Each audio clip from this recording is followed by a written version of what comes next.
Welcome to Bible in a Year with Scott Purcell. I'm so glad you're joining me. This is a daily reading of portions of the Bible, following a plan that will include the entire Bible in a year. And now, let's open the book and begin our readings. This is the reading for day 20. If your reading is aligned with the calendar year, this is for January 20. The Old Testament reading is from Genesis 40 and then Genesis 41, verses 1 through 40. Genesis 40. And it happened that after these things the cupbearer of the king of Egypt and his baker did wrong against their lord, against the king of Egypt. And Pharaoh was angry with his two officials, with the chief cupbearer and the chief baker, and he put them in custody in the house of the commander of the guard, into the prison where Joseph was confined. And the commander of the guard appointed Joseph to be with them, and he attended them. And they were in custody many days. And the two of them, the cupbearer and the baker of the king of Egypt, who were confined in the prison, dreamed a dream one night, each his own dream, with its own interpretation. When Joseph came to them in the morning, he looked at them, and, behold, they were troubled. And he asked the court officials of Pharaoh that were with him in the custody of his master's house, "Why are your faces sad today?" And they said to him, "We each dreamed a dream, but there is no one to interpret it." And Joseph said to them, "Do not interpretations belong to God? Please tell them to me." Then the chief cupbearer told his dream to Joseph, and he said to him, "In my dream, now behold, there was a vine before me. And on the vine were 3 branches, and as it budded, its blossoms came up, and its clusters of grapes grew ripe. And the cup of Pharaoh was in my hand, and I took the grapes and squeezed them into the cup of Pharaoh. Then I placed the cup into the hand of Pharaoh." Then Joseph said to him, "This is its interpretation. The 3 branches, they are 3 days.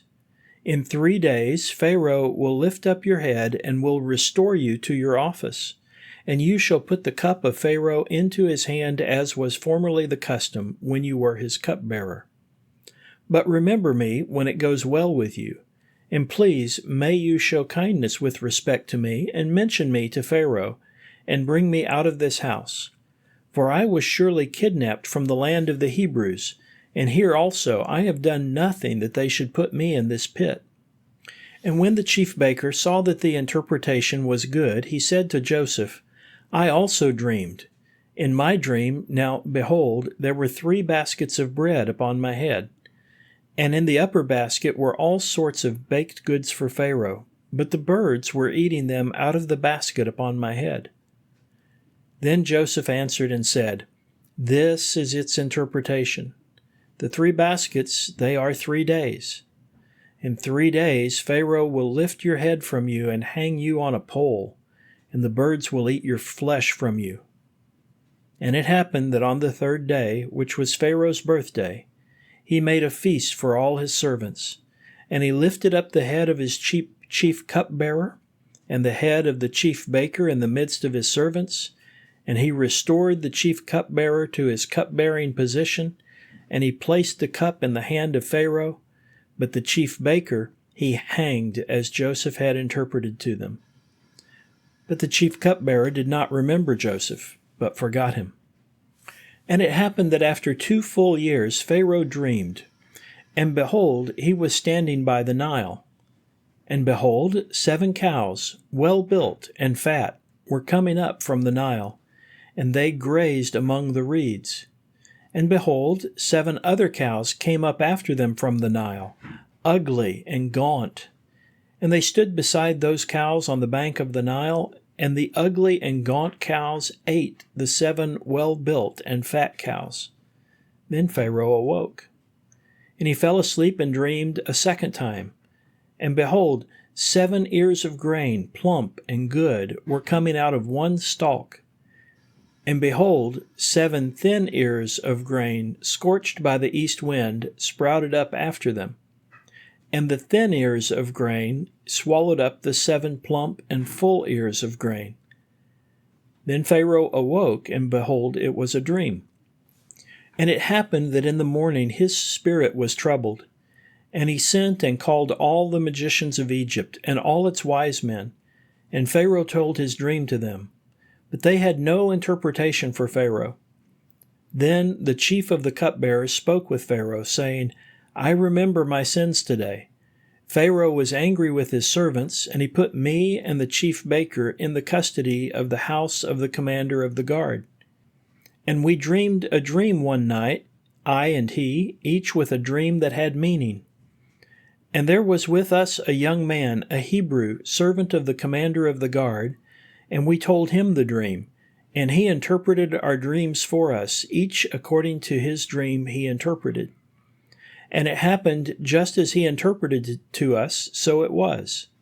He restored me to my office, and him he hanged.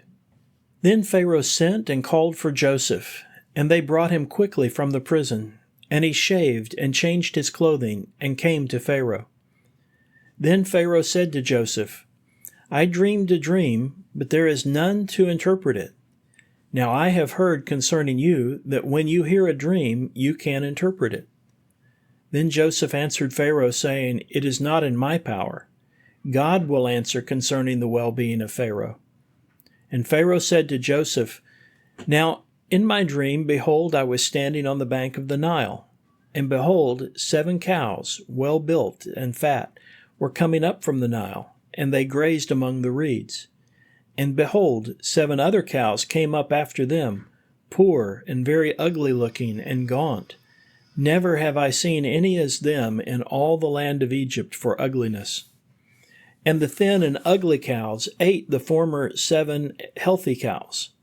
But when they went into their bellies, it could not be known that they went into their bellies, for their appearance was as ugly as at the beginning. Then I awoke. Then I saw in my dream, and behold, 7 ears of grain were coming out of one stalk, full and good. And behold, 7 withered ears of grain, thin and scorched by the east wind, sprouted up after them.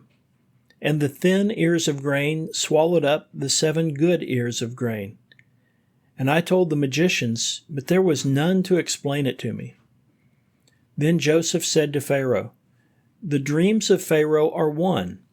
God has revealed to Pharaoh what he is about to do. The 7 good cows, they are 7 years, and the 7 good ears of grain, they are 7 years. The dreams are one. And the 7 thin and ugly cows coming up after them, they are 7 years. And the 7 empty ears of grain scorched by the east wind, they are also 7 years of famine. This is the word that I have spoken to Pharaoh. God has shown Pharaoh what he is about to do. Behold, 7 years of great abundance are coming throughout the whole land of Egypt. Then 7 years of famine will arise after them, and all the abundance in the land of Egypt will be forgotten. The famine will consume the land. Abundance in the land will not be known because of the famine that follows, for it will be very heavy. Now, concerning the repetition of the dream twice to Pharaoh, it is because the matter is established by God, and God will do it quickly. Now then, let Pharaoh select a man who is discerning and wise, and let him set him over the land of Egypt. Let Pharaoh do this, and let him appoint supervisors over the land, and let him take 1/5 from the land of Egypt in the 7 years of abundance. Then let them gather all the food of these coming good years, and let them pile up grain under the hand of Pharaoh for food in the cities, and let them keep it. Then the food shall be as a deposit for the land for the 7 years of the famine that will be in the land of Egypt, that the land will not perish on account of the famine. And the plan was good in the eyes of Pharaoh and in the eyes of all his servants. Then Pharaoh said to his servants, Can we find a man like this in whom is the Spirit of God? Then Pharaoh said to Joseph, Since God has made all of this known to you, there is no one as discerning and wise as you. You shall be over my house, and to your word all my people shall submit. Only with respect to the throne will I be greater than you. The New Testament reading is from Matthew chapter 14, verses 1 through 21. Matthew 14. At that time Herod the Tetrarch heard the report about Jesus, and he said to his servants, "This is John the Baptist. He's been raised from the dead, and for this reason miraculous powers are at work in him." For Herod, after arresting John, bound him and put him in prison on account of Herodias, the wife of his brother Philip, because John had been saying to him, "It is not permitted for you to have her." And although he wanted to kill him, he feared the crowd, because they looked upon him as a prophet.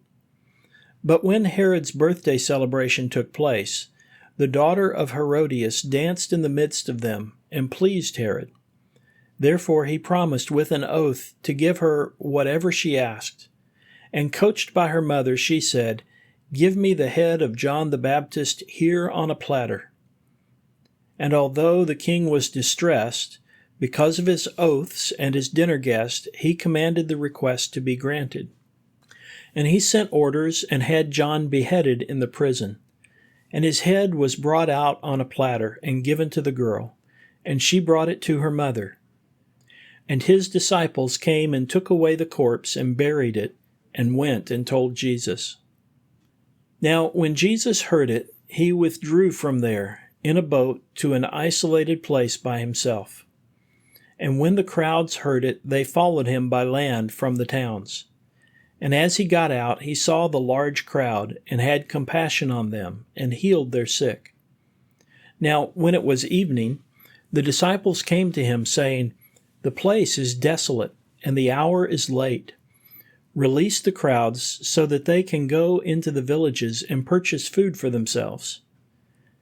But Jesus said to them, "They do not need to go away. You give them something to eat." And they said to him, "We do not have anything here except 5 loaves and 2 fish. So he said, "Bring them here to me." And he commanded the crowds to recline for a meal on the grass. Taking the 5 loaves and the 2 fish, and looking up to heaven, he gave thanks. And after breaking them, he gave the loaves to his disciples, and his disciples gave them to the crowds. And they all ate and were satisfied. And they picked up what was left over of the broken pieces, 12 baskets full. Now those who ate were about 5,000 men, in addition to women and children. The wisdom literature reading is from Proverbs 2, verses 12 through 22. However, for context, because there is a continuity in thought between verse 11 and 12, I'm going to read Proverbs 2, 11 through 22. Proverbs 2:11. Discretion will watch over you.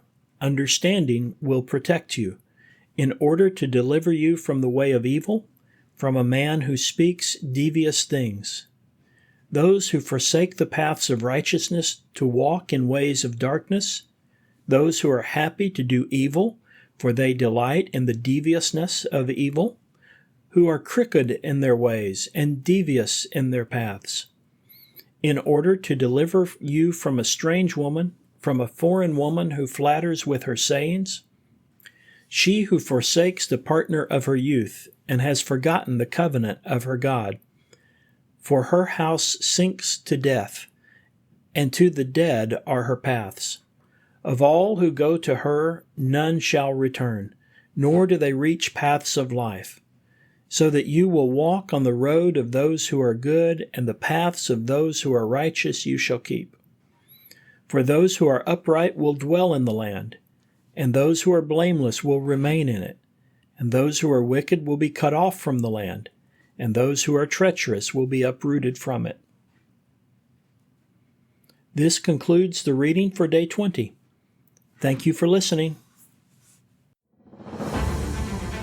These daily readings are made possible by your generous support of the Global Outreach Ministry of Scott Purcell. To partner with us and enable this work and others like it, please visit huttobible.com/give and select Go Pastor Support from the fund list. You can also sign up for ministry updates at scott-purcell.epistle.org/subscribe. Both of those links can be found in the podcast description. Thank you for helping us share God's Word.